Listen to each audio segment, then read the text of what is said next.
My name is Jacob Spivey. I'm the county extension agent for Tyler County, along with Joe Smith of Houston County and Shaniqua Davis of Gregg County. We along with Dr. Vanessa Collier-Olson and Dr. Jason Banta started this program back last March, maybe a little later than that. Anyway, we've been doing this for close to a year, and we've had a lot of success. I see we've got about 8 or 10 at this point. So we will let Dr. Vanessa Collier-Olson start off and talk to us about reading soil analysis. All right, thanks, Jacob. Like he said, my name is Vanessa Collier-Olson. I'm the Forage Extension Specialist with Texas A&M AgriLife Extension in Overton. We are going to talk about reading the soil analysis this evening. Very quickly, we are recording this program. We are hosting these or posting these on a YouTube channel. We will send that link with the recording once it is available on our channel, where you can view other previous meetings, previous beef or forage topics that might be of interest to you. So I am going to turn off my video just so to make sure that I locally have enough bandwidth so that I don't get kicked off or nobody else gets kicked off. So I may see you later at the end of the meeting. So in regards to reading a soil analysis, of course, we need to start with soil testing. We need to get to the point where we have an analysis to actually read.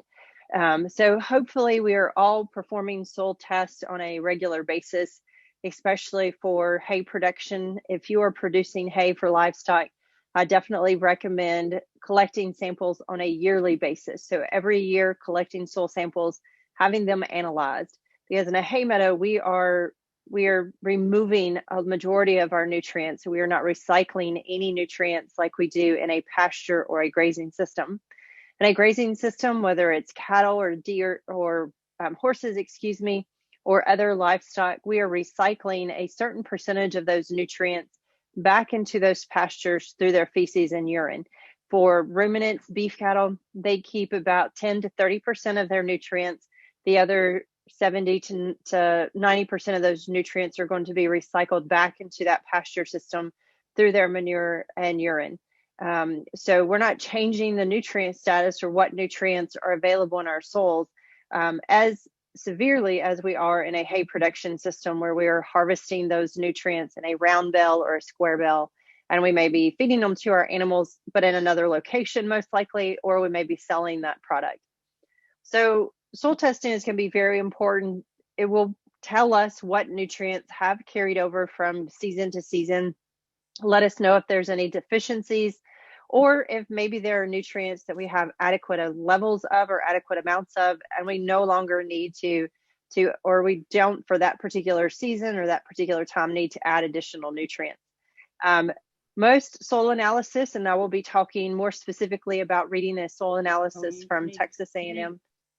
Keep in mind there are multitude of labs, commercial labs, university labs that you could send your samples to. So reading those analysis may be a little different than the ones from College Station. Depending on the particular lab, some labs will give some recommendations or limited recommendations. Those recommendations are going to be based on optimum production of that particular crop or that forage, and to meet a particular level to maintain persistence, optimum production, and to replace potentially loss of nutrients from harvesting or grazing events. So in regards to collecting samples, these are the tools. You can use a sharpshooter or a shovel. You can purchase a soil probe. They probably range in cost from $80 to maybe over $100, or even maybe a little bit higher depending on your source, or maybe how kind of fancy. You may be able to get a Cadillac version that have a longer shaft, that may have a foot pedal, whatnot. So you can purchase a soil probe if you are in hay production. It is probably worth your investment to own your own probe to be able to collect samples fairly quickly or easily when needed to for that particular information. So As you're collecting your samples, it's recommended that you mix those in a clean plastic bucket so you don't have any cross-contamination from either any other soil, any fertilizer, any other chemical you may have had in that particular bucket. So you do want to make sure it's a clean plastic bucket. And we're going to be creating a composite sample. You can request forms and bags from your county extension agent. You can also go to the soil testing website, which I will give you here in a minute. You can go to their website to download their forms, and we'll actually look at a form very quickly so that we're filling out the appropriate information and we know how to get the best information. So your analysis should be based on a composite sampling. So you want a good representation of that entire management area. So a management area is going to be a field that is with no larger than 40 to 50 acres, that is one forage species or a group of forage species. It may be a mixed stand of Bahia grass and Bermuda grass that is managed exactly the same. So you are fertilizing it at the same levels or same rates or intend to. You are using it for the same purpose, whether it's hay production or you're grazing that field. So you may need to look at your property. If you have a hay meadow and you also have a pasture, your pasture is one management area versus your hay meadow. Your hay meadow is going to have higher inputs because you are anticipating or desiring higher production yields as opposed to typically what we're looking for in a pasture system. So you need to treat those as separate management areas. So within each management area, you are going to combine a minimum of 12 to 15 cores. So 12 to 15 samples that you have either collected with a soil probe or a sharpshooter or a shovel. For a routine soil analysis, you are going to be collecting those samples to a 6-inch depth. So 6 inches of soil within each sample. You want to remove any vegetative material, any roots that you might have collected in that process as well. You will combine those cores, those 12 to 15 cores that you have randomly selected from that management area. You will mix them and then pull a pint as the volume of soil that you'll be sending to the lab to represent that management area. Obviously, we don't want to walk into a field and just grab a pint of soil right there at the gate. We can have, obviously, the nutrients and soil types can vary within even within a very small acre. So obviously in a larger pasture or hay meadow, there's going to be quite a bit of variability, and we want to take all of that into account because we're going to fertilize that 40 to 50 acres for that given management area the same. So then we'll fill that sample bag and you can mail it immediately to the lab. So I did want to look very quickly. The website for the soil lab at College Station is soiltesting.tamu.edu. If you live in the East Texas area, like I said, of course, you can get bags and forms from your county extension office. If you live close to the Overton Center, you are welcome to come by and pick up forms and bags from there as well. We do not do any lab testing, soil testing, or forage analysis at the Overton Center. So I did want to, I'm going to switch the screens that I'm sharing, and I wanted to kind of look at a soil sample form. This is the most up-to-date soil sample form that you would fill out to send in a soil sample. Usually at the top right corner, it'll be an S with a year. So S21, that's the most current year. That means this form is the most up-to-date. This can be downloaded from the website and you can print it off at home. One thing I like about this form, whether you print it yourself or you pick it up from your county extension office, the second page or the back of that form gives you a lot of those procedures and recommendations on proper sampling. Even in regards to using a spade or a shovel, they give you recommendations on how to collect that core from that soil sample that you have collected. And then there's information on the address and payment. So as we look at the form, it is going to be very important. Obviously, the quality of the sample that you send to the lab is going to give you the best information. That's why it's critical to follow some of these recommendations and their directions on collecting samples so that you do have a good representation of your property and get the best recommendations on how to proceed based on that soil sample. So obviously you need to provide all of your information. Oftentimes, if you provide your email, a lot of times they will respond back with your analysis a little bit faster as opposed to getting that analysis in the mail. On average, I think turnaround time is about 2 weeks. I will tell you, peak seasons for soil analysis are often during the spring as we start approaching our warm season perennials, Bermuda grass and Bahia grass. Everyone starts sending in their samples then. Probably a lot of gardeners are also sending in samples at that time as well. So my recommendation for pasture and hay production is to collect your samples in the fall, and we'll talk about why that is as we start talking about reading and analysis and our nutrients.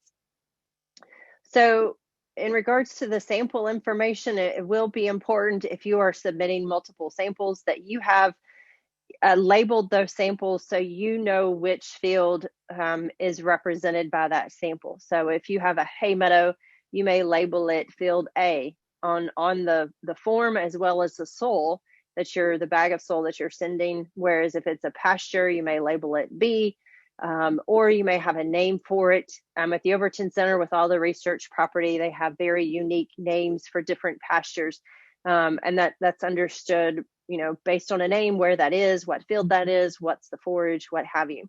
Also give the acreage represented and then what you are growing, and be as specific as possible. Don't just say Bermuda grass. If you're growing Tifton 85, make sure you label it Tifton 85 Bermuda grass or Bahia grass, or common Bermuda grass, or it may be a mixed stand. It may be Bermuda grass and Bahia grass. And then, of course, the analysis. There is a multitude of choices.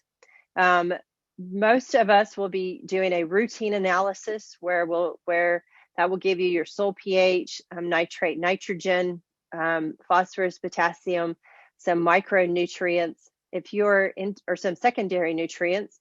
If you have additional needs or interests, there are additional tests for micronutrients, things like zinc, iron, copper, and manganese.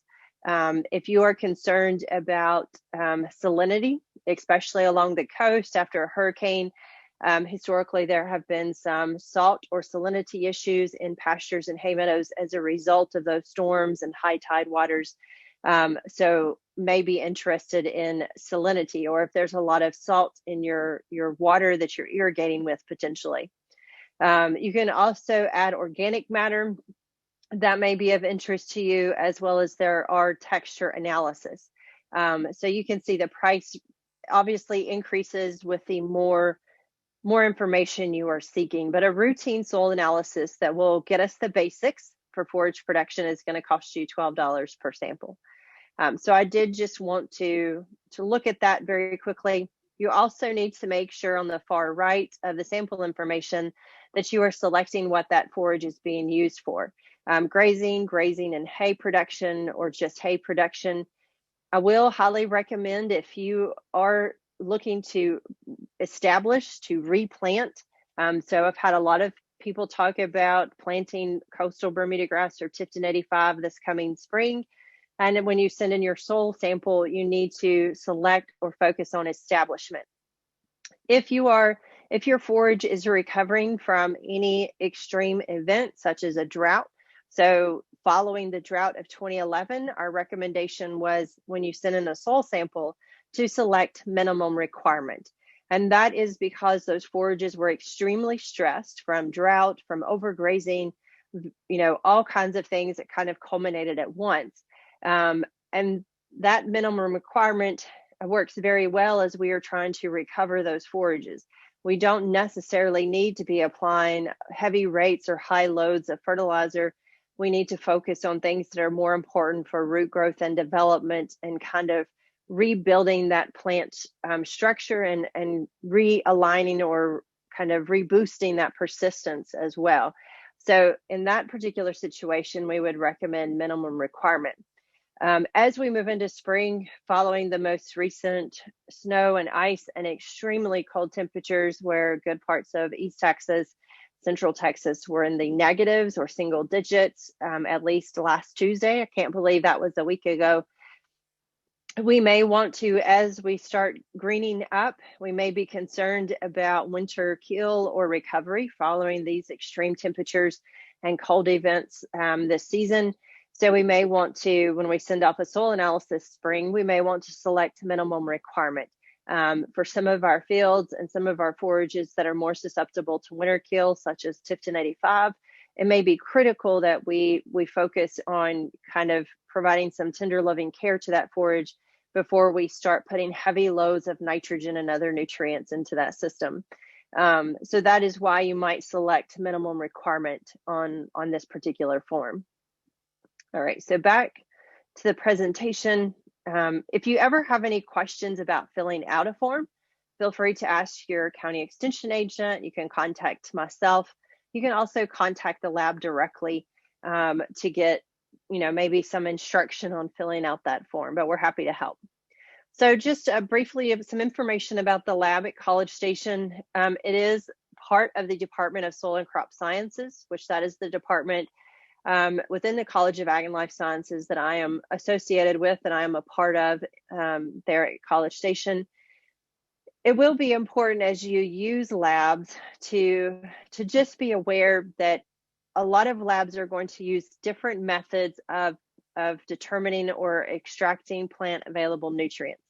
So the lab at College Station uses a Malic 3 method. That's very common, especially across universities in Texas.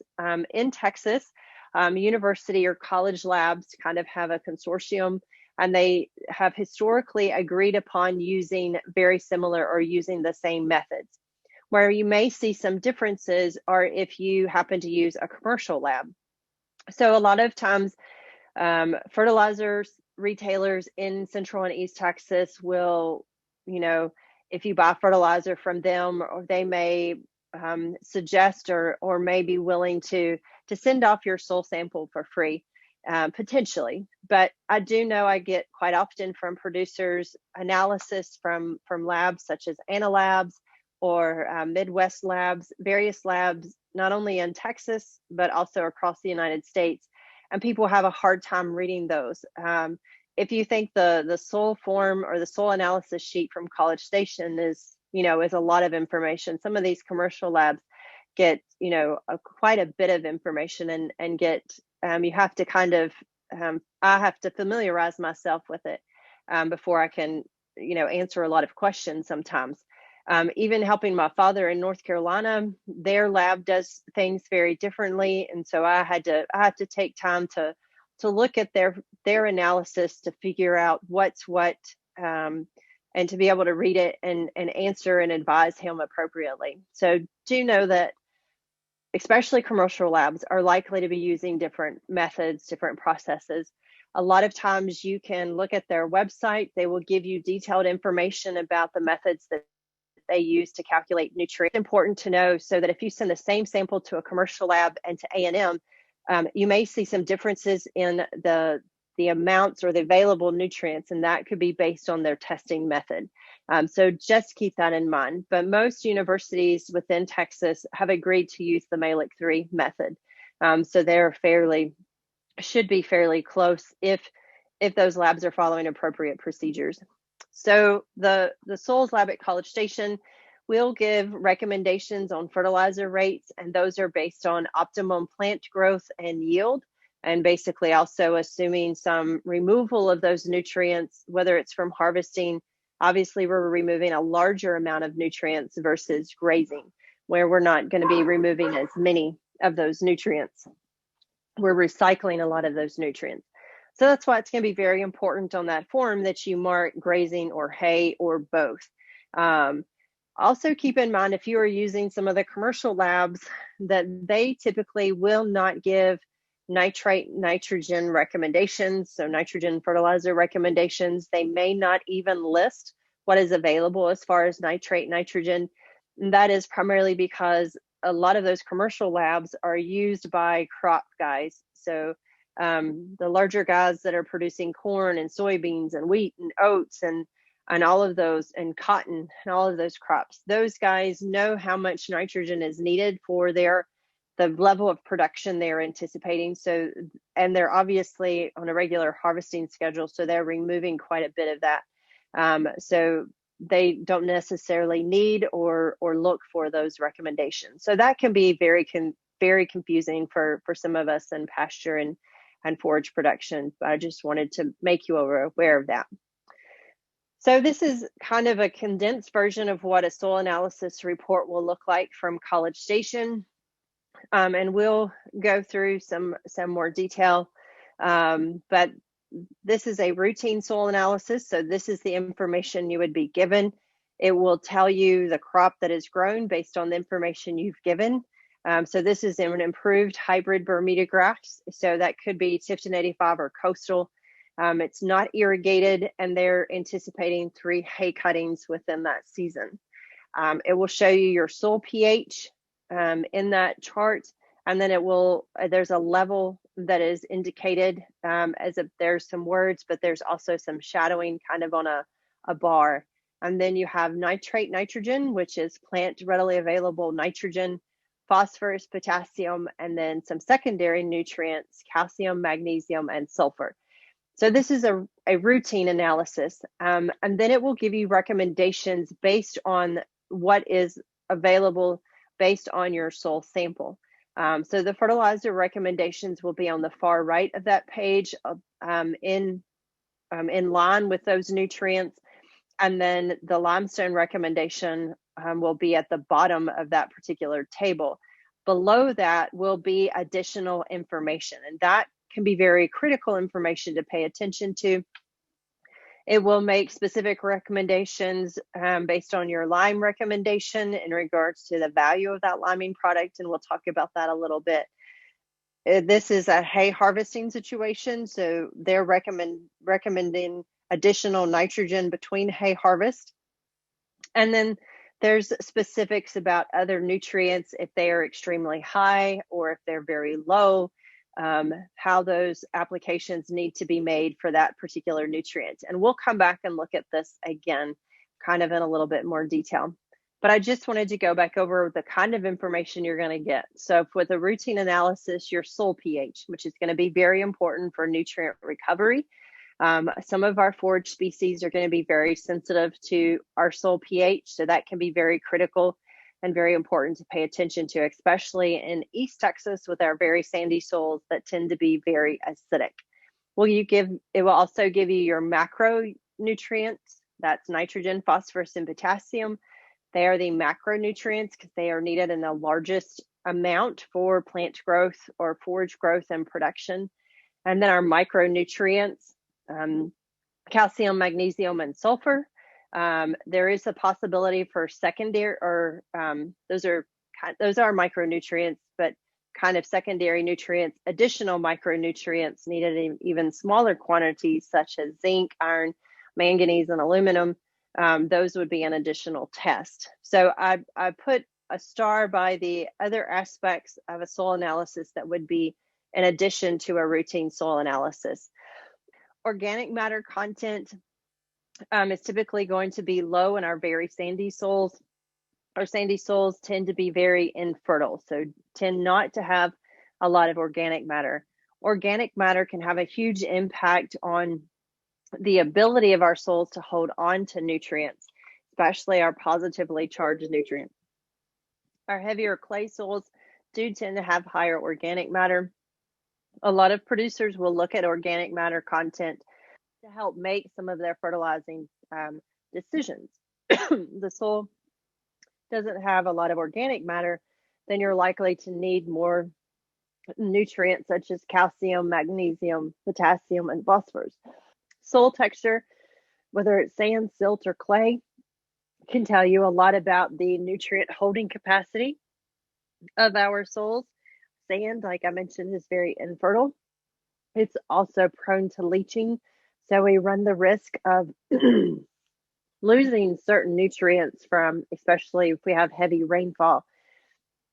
A clay or a heavier clay soil has a higher water holding capacity, less likely to have leaching of certain nutrients, and tends to have higher organic matter.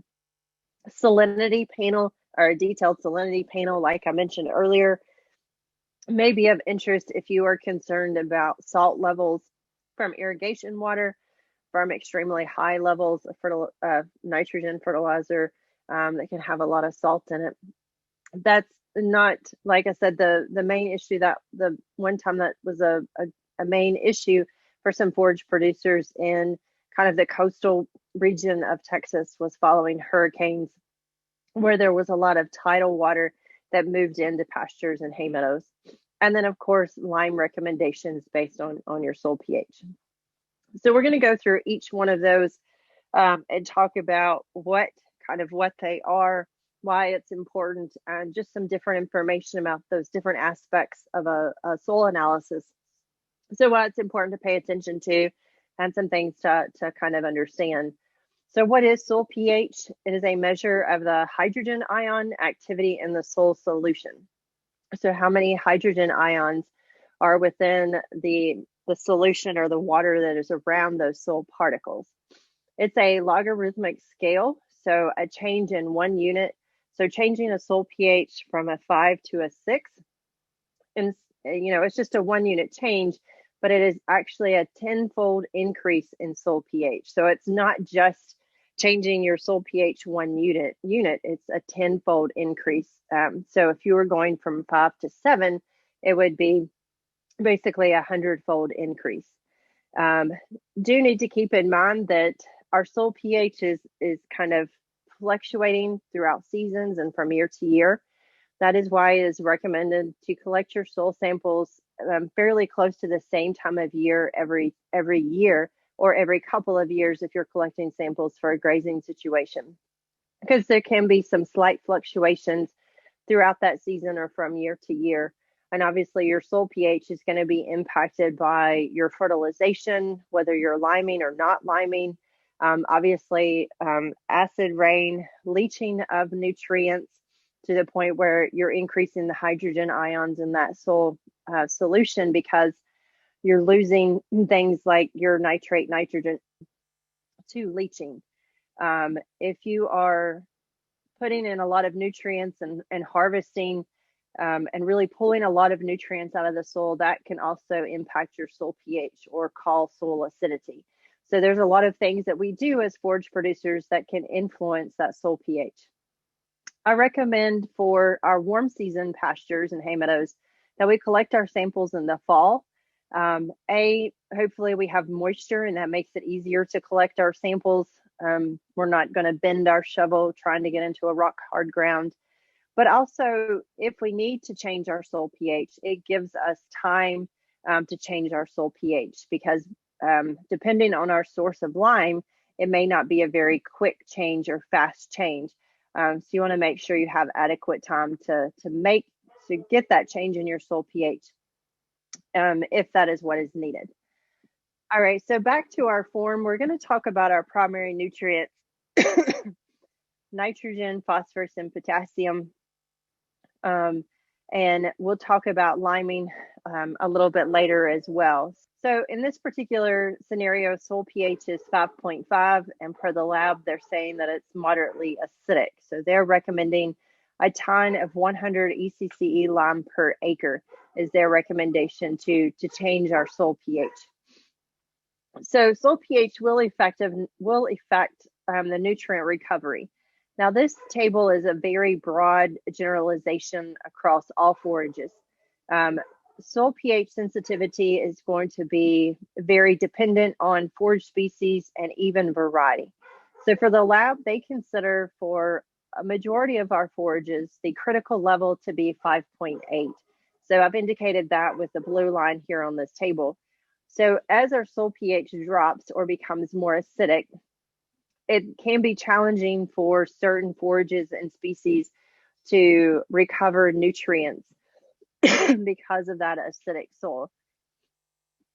That is why, especially with many of our forages, they're going to recommend liming to improve that nutrient recovery.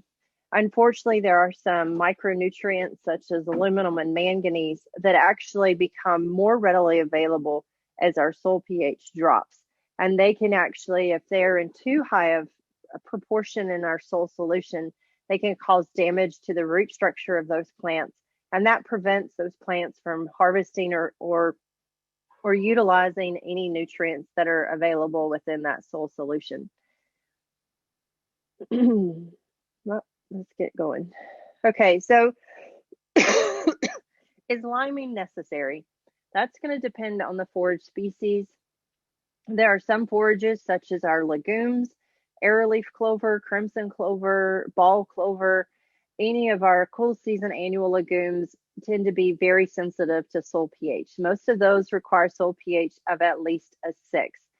So if you are in East Texas and sandy soils and your soil pH is a 5.5, the recommendation is and will be necessary to lime in order to actually be able to grow those legumes if that is your goal. Other forage species such as Bahia grass is not as sensitive to soil pH. It will tolerate a soil pH that is more acidic, even below a 5. However, the recommendation is still to try to maintain a soil pH of about 5.5, even for Bahia grass, just for optimum persistence and production. Earlier for Bermuda grass, the lab considers 5.8 to be the critical level for Bermuda grass forage production. Some research that Dr. Vince Habe did several years ago, he's a retired soil scientist from Overton, showed that Bermuda grass, especially certain varieties such as coastal or common Bermuda grass, will actually tolerate more soil acidity than varieties such as Tifton 85. They found coastal to persist and be productive even at a soil pH as low as 4.3. So now I personally am one of those people that better safe than sorry. So I tend to recommend trying to maintain a soil pH even for coastal Bermuda grass closer to a 5. Now, Tifton 85, on the other hand, is going to be very sensitive to soil pH and will require closer to that 5.86 ballpark, as opposed to, down all the way down to a 5 for a soil pH. So it will be very dependent on your forage species, and then even within Bermuda grass, the variety of Bermuda grass that you're growing. So if you ever have any questions about that, please feel free to ask myself or your county agent. And also make sure you're looking at the economics. And lime sometimes can be fairly expensive or difficult to come by, especially a product that's going to be valuable and will actually change your soil pH. And we'll talk about some of those options. This diagram here illustrates an acidic soil. You can see attached to that soil particle, that's kind of that rectangle, you have a lot of different ions. You have aluminum, Al. H is the hydrogen ion, aluminum, calcium, and potassium. Those are all positively charged ions or cations that are attached to that soil particle. But you can see there's a lot of hydrogen ions. So that makes that soil acidic. You have a lot of hydrogen ions in that soil solution. And so by adding lime, which is calcium carbonate, and that will come back as we talk about lime sources, it's calcium carbonate. That is the source of a lime that we need to apply to create a neutral, kind of a neutral clay. So that calcium carbonate, once it's applied, interacts within that soil solution, those calcium replace majority or most of those hydrogen ions. And then you have water, carbonate or carbon dioxide and aluminum oxide are released back into that soil solution. So you are replacing a lot of that hydrogen with calcium. So that is what's happening when we apply lime. And now it needs to be in the form of a carbonate, so calcium carbonate. So limestone quality will be important. When you saw on the analysis back there, it said 100 ECCE. So that stands for effective calcium carbonate equivalence. So that is based on the neutralizing value and the particle size to create that 100% or perfect ECCE lime. Any liming material, you should request the ECCE value if it's not already given prior to purchase or as you're purchasing that product. Now, there may be additional resources but limestone that's readily available in East Texas. Texas crushed stone out of Georgetown has a multitude of products that may range in the ECCE value. Franklin Industrial Minerals out of Nolanville, and there are some sources out of Oklahoma. So based on your location, that may influence your source of lime. AgLife, which is very common, typically has an ECCE value of about 64% ECCE.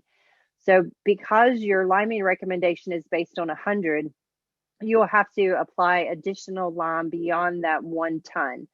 So if you have 100% ECCE lime, you only need 1 ton. If it's a 63%, then you probably need close to 1.5 tons or 1 3/4 tons to get close to equating to 1 ton of 100%. So depending on that ECCE value, you may need to increase, or you may be able to simply just follow the soil test recommendation. Different other lime sources, liquid lime. I've received a lot of questions about it. It is made of very fine particles, so it's highly efficient. It will change your soil pH very quickly, which can be helpful. Maybe if you didn't get your soil analysis back in time, you're kind of down to the wire. You're going to be planting that legume soon. Liquid lime would be a quick, easy way, fast way to change your soil pH. Because it's in a liquid form, it's going to provide more even distribution, and it's going to change your soil pH faster because of that water. So we do need water to help incorporate that lime into our soil for that interaction to replace those hydrogen ions with calcium. So it is best to try to apply lime and then hopefully get some rainfall to allow for activation and kind of incorporation. So that's why you have a faster reaction with that liquid product. The difficult thing is it's still going to require the same amount of dry lime as a dry spread. And that's really hard to convert. How many gallons per acre to equate a ton of dry per acre? So that can be very challenging, making sure that you're getting an adequate amount applied to equate to that dry recommendation. I would look at cost. It may potentially be more expensive because it is a heavier material, having water is part of that material. So do keep that in mind. Pelletized lime is another product that I've had questions about. It is it is made with fine lime particles, so it is likely to be 100% or very high ECCE value product. And then it's bound with lignosulfonates to actually create that pellet. It may be dolomitic or calcitic. Dolomitic means that it has magnesium. Calcitic is just calcium carbonate. Dolomitic, and you need some magnesium. That's a way to get some additional, or to add some of that micronutrient of magnesium into your soil. It does not necessarily react any faster than good quality ag lime that is applied at recommended rates.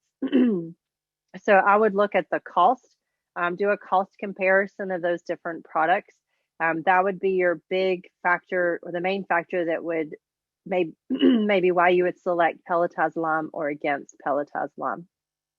Liquid calcium, I get questions about quite frequently. There have been some products that have been marketed or advertised in Central and East Texas as a source to change your soil pH, and that's a liquid calcium product. Liquid calcium is typically either calcium chloride or calcium nitrate. You may be familiar with gypsum. It's calcium sulfate. It is a good source of calcium and sulfur. It's something that that may be recommended in ponds at times as a source of calcium or sulfur that will not change the pH of that water. And so none of these products are going to change your soil pH.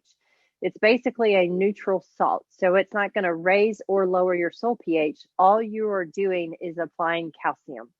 So there are some plants, some crops, vegetables or other horticultural crops that need calcium, but we don't want to change the soil pH. That is where liquid calcium comes into play.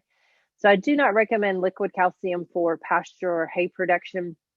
It is not going to change your soil pH. So therefore, it's not going to be an economical choice. So just keep that in mind. So now back talking more about the nutrients and looking at the units and parts per million. That is very confusing for a lot of people.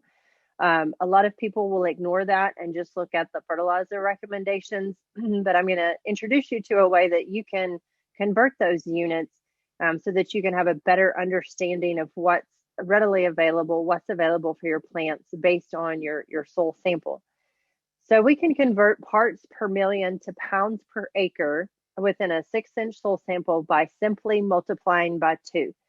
So if we go back to that soil analysis, our nitrate nitrogen is 21 parts per million.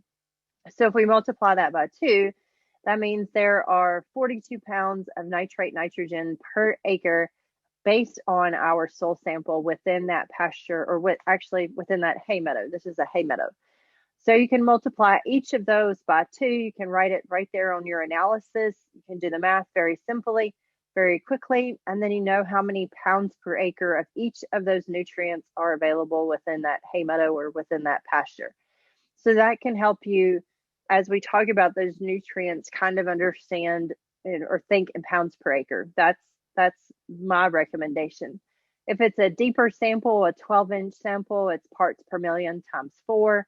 There are some other numbers here if you wanted to determine pounds per ton or pounds per 1,000 gallons or a percentage. You multiply that parts per million by and these additional numbers or these other numbers to give you any additional information you might be interested in. But for a 6-inch soil sample, multiply by 2, and that will give you pounds per acre. So we're going to go through these nutrients very quickly and talk about them. Our primary nutrients: nitrogen, phosphorus, and potassium. This is where knowing those pounds per acre can help in regards to knowing how much nutrients are needed to produce a ton or 2 tons of coastal or of Bermuda grass. So I like to memorize these numbers: 50 pounds of nitrogen, 14 pounds of phosphorus, and 42 pounds of potassium to produce 1 ton of Bermuda grass. So if we go back to that analysis and we multiply by 2, we have 42 pounds of nitrate nitrogen per acre. So obviously 42 pounds, per acre is not going to produce a ton of Bermuda grass per acre because we need 50 pounds of nitrogen to produce that forage. So that's why you're going to see a recommendation for additional nitrogen. Phosphorus is obviously well above, we need 14 pounds to produce a ton of Bermuda grass. We have very high levels of phosphorus, 227 times 2. Do that math very quickly or on your calculator. Obviously, that is a large volume of phosphorus. So it's likely this particular farmer was using poultry litter. It tends to be high in phosphorus. So they have quite a bit of phosphorus, definitely more than is actually needed for hay production or for Bermuda grass production. Potassium, we're at 78 parts per million. So we multiply that by 2, and we need 42 pounds of potassium to produce a ton of Bermuda grass. So we're actually low in potassium as well. And potassium is going to be very important on Bermuda grass pastures and hay meadows. So we all understand why nitrogen is important. It is important for yield, for producing quantity of Bermuda grass or forage, as well as crude protein content. Our forage applications should be based on how much our nitrogen fertilizer applications should be based on our anticipated yields or our goals. So we can use nitrogen we can apply additional nitrogen when we need additional forage, when we have rainfall between those hay harvests to support growth for that next hay cutting, so that we have sufficient forage to actually have a hay harvest or to meet our hay demand. So nitrogen should be split. Our applications of nitrogen should be split. If we go back to that analysis, it was recommending 55 pounds of nitrogen per acre. And then in the additional information in the bottom, it was recommending applying an additional 100 pounds of nitrogen, but splitting that nitrogen between our hay cuttings. So before the second hay harvest and then before the third hay harvest, based on their assuming or their desire to get 3 hay cuttings. So we're applying nitrogen in small quantities between those hay harvests because nitrogen is a very mobile nutrient. It can escape into our atmosphere through volatilization as a gas. It can leach, especially through our sandy soils. If we have very heavy rainfall event, that nitrogen can move past the root zone and away from where that plant can utilize that nitrogen. Some nitrogen products, such as urea, are have a higher risk of volatilization or loss of that nitrogen escaping as a gas. So that's why I tend to recommend using nitrogen when we do tend to have more consistent or tend to have more rainfall. That would be in the spring or in the fall. So that may be at the beginning season of our Bermuda grass or Bahia grass, and in the fall or during the winter on our cool season forages, such as ryegrass or small grains. Ammonium nitrate, another source of nitrogen, very common source of nitrogen, is not very volatile. So that's an excellent source of nitrogen during the summer when we are hot and dry and tend not to have consistent moisture, or our rainfall chances are not as likely or intermittent or not as reliable. That ammonium nitrate will sit there on the soil and wait for rainfall. We're not going to lose any of it to volatilization. So that is why we have recommendations on sources of nitrogen and timing and splitting those nitrogen applications so we reduce the risk of that nutrient loss. Phosphorus, need 14 pounds to produce a ton. Phosphorus is very important for root growth and development. So if you select new establishment, they're going to focus on phosphorus. As we have sprigs that are trying to take hold or seeds that have germinated and trying to produce a root system, phosphorus is going to be very important for that. And phosphorus will also be important for recovery following major events, following things like our major winter storm that we just had. We may need to check back on our phosphorus levels in those pastures and hay meadows. And we may or may not need to add additional phosphorus. It will really depend on our previous practices, what we have been doing, what levels we have been applying previously. Phosphorus is not very mobile. It tends to stratify or kind of build up in that top 2 to 3 inches of soil. That is why a routine analysis needs at least a minimum of 6 inches of soil. So you get a better representation of those nutrients, that you're not just scratching that top 2 to 3 inches where your phosphorus levels may be very high, but deeper in the soil profile where it's available for the roots may not be very adequate. So phosphorus will be important for root growth and development. Potassium is going to be important for cold hardiness.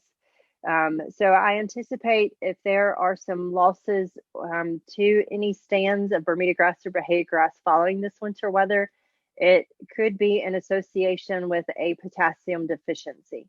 In previous years, when we have had thinning of stands or loss of Bermuda grass stands, it is often a result of a potassium deficiency.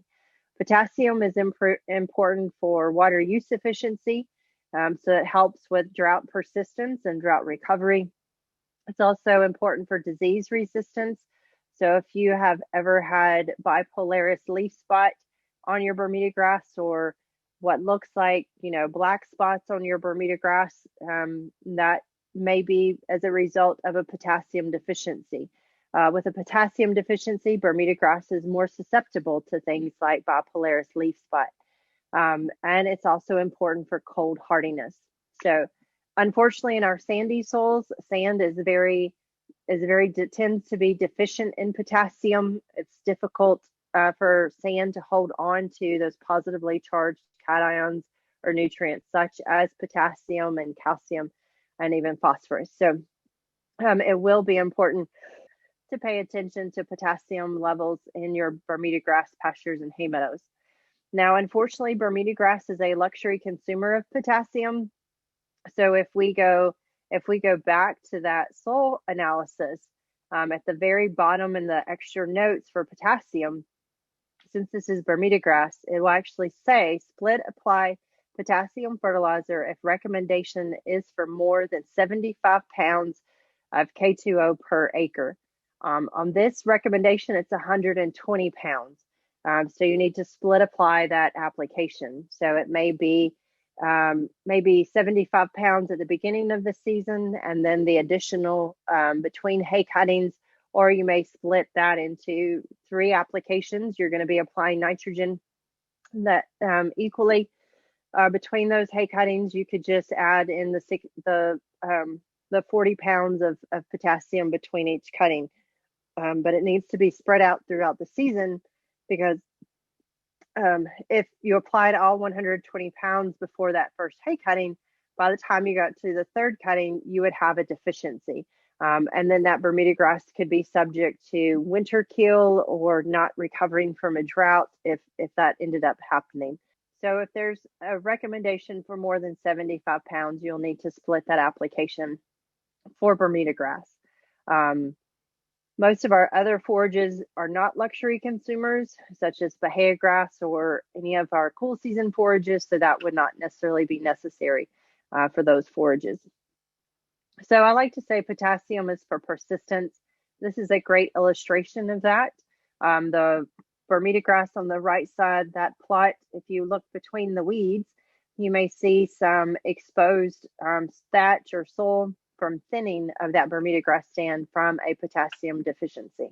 It may not be something that you see instantaneously or, that season. It may be something that you see the following season as a result of a potassium deficiency. So balanced nutrition is going to be important. Keep in mind that a soil test recommendations are based on optimum production, yield, and persistence. They do not take into account economics. So you have to look at your economics, the forage species and variety that you're growing. Is liming truly economical? Is it going to be worth your investment based on that forage species and that variety? Also, keep in mind splitting applications. Nitrogen applications should be made in regards to forage need, how much forage you actually need in a pasture system, or how many hay cuttings. But do not neglect phosphorus and potassium, especially on our forages in regards to root growth and development and persistence of those forages. So you may not be able to apply the full value or the full volume that is recommended, but kind of reducing total volumes instead of applying just one nutrient can be very helpful for your forage production systems. Whereas just applying one nutrient and leaving every others deficient, completely deficient, can lead to a loss of stand, poor yield, poor nutritive value, or poor quality. So if you ever have any questions about a soil test or soil analysis recommendations and how those might be best modified, we're happy to help. Now, I did want to mention, I sometimes get questions about sulfur. In East Texas, our sandy soils do tend to be deficient in sulfur. And so it's quite common to see a sulfur recommendation on a soil analysis. So sulfur is important for production of amino acids, which are then converted into and build proteins, important for photosynthesis and winter hardiness. If you have a deficiency in sulfur, it's very similar to a nitrogen deficiency where you have stunted plant growth. So your yield may be diminished, and then you may have yellowing of those leaves. Those very similar symptoms to nitrate or lack of nitrogen or nitrate nitrogen. So very similar deficiencies or appearance of deficiencies or signs of deficiencies. Unfortunately, sulfur is very mobile in our soil, and it's prone to leaching. So if we're taking a 6-inch soil sample, it's likely, especially in our sandy soils, that we have sulfur that's deeper, that's readily available deeper in our soil profile. There are various forms or ways that we can apply sulfur. Ammonium sulfate is a source of nitrogen that has sulfur already within that nitrogen source. So that is a means of applying sulfur. It is important to understand that sulfur is acidifying. So if our soil is already extremely acidic, by using sulfur or ammonium sulfate is going to acidify our soils additionally. So typically for every pound of sulfur or ammonium sulfate with sulfur that is applied, I think it takes 5 to 8 pounds of lime to counter that acidifying effect. So just be mindful of that. There are some soils that have extremely high soil pH, which could, close to 8. They can have a negative impact on availability of certain nutrients and micronutrients. So there are producers in more heavier clay soils that often will use sulfur to acidify their soils to help bring that soil pH down. So potassium sulfate is another source of sulfur. So we're getting potassium as well as sulfur is an option. Gypsum that we mentioned earlier is calcium sulfate. So that's a means of applying calcium and some sulfur without changing our soil pH except for the sulfur. So it's not going to increase your soil pH. Sulfur could potentially acidify your soil. So just be mindful of that. Alternative sources, poultry litter that we saw in that analysis was the phosphorus levels were very high. That was likely because that producer was using poultry litter as a alternative source for nutrients. So that will be important with some of our alternative nutrient sources to pay attention to the variability in those nutrients that are available or could be available in that manure. This table shows us the average. That's the number outside of the parentheses, and then the range is the number within the parentheses. So it's highly variable. If we just look at broiler litter, we have almost as much, or we can have even more phosphorus than nitrogen. A lot of producers and most of us are going to be applying these manures based on nitrogen levels. And unfortunately, that means you're likely to be over applying phosphorus. So that is important from the standpoint, from an environmental standpoint. If we have runoff of phosphorus into bodies of water, it can cause loss of life, of aquatic life from eutrophication. So it will be important as we are using manures, especially poultry litter, that we're paying attention to our phosphorus levels. Bermuda grass, our forages do not use a lot of phosphorus, and it's not very mobile, so we're not gonna lose it over time particularly. So be mindful of that. The Soils Lab will also evaluate manure for you. So if you have broiler litter or you have access to a litter source or another manure source, you can have it analyzed and they will tell you how many pounds of nitrogen, phosphorus, and potassium are in a ton of that particular product. An advantage to poultry litter, there tends to be some calcium and magnesium as well. So those are some micronutrients that we can acquire from some alternative sources. So hopefully that has helped answer or helped guide you in regards to reading your soil analysis. If you have any questions once you have your soil analysis, please feel free to reach out to your local county extension agent. You can also reach out to myself, especially if it's questions in regards to forage production, hay production, based on your soil analysis. I'm happy to sit down and kind of walk through it with you. And then we can make some recommendations or alter recommendation if that fits you better or fits your production system or your goals better. So with that, I'll be happy to answer any questions. You're welcome to use the chat. While you are thinking of any questions that you might have, I did want to inform you about some upcoming Ag in the Evening events. March 9th, Dr. Jason Banta will be discussing using the USDA web soil survey to improve ranch production.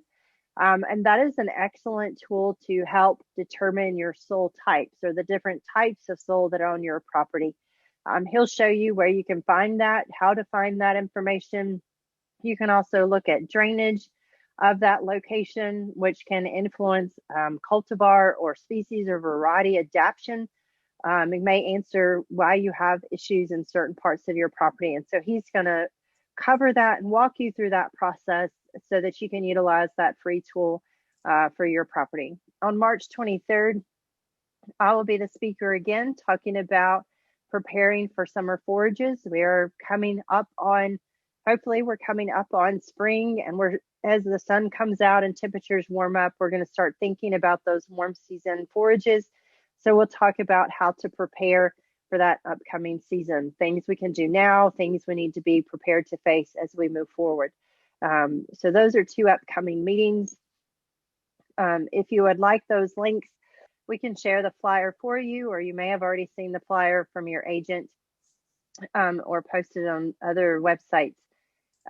We'll be happy to help guide you to those other additional meetings. I'll also send out the link once I have posted this presentation to YouTube. I will send out the link to that YouTube channel so you can access this once again, as well as other events that you may not have been able to attend or that you would like to review again. So those are available, and I will send that link. I do have a website, foragefacts.tamu.edu, for additional forage information. If you are looking for weed control recommendations or other forage issues, it's an excellent resource. You can subscribe to this website. I do send a kind of a short newsletter every Friday, or it goes out Fridays, typically about 5 o'clock at the end of the business week. And I do try to keep them short and relevant to current issues or concerns as far as our forage production in Central and East Texas. So with that, I will be happy to answer any questions.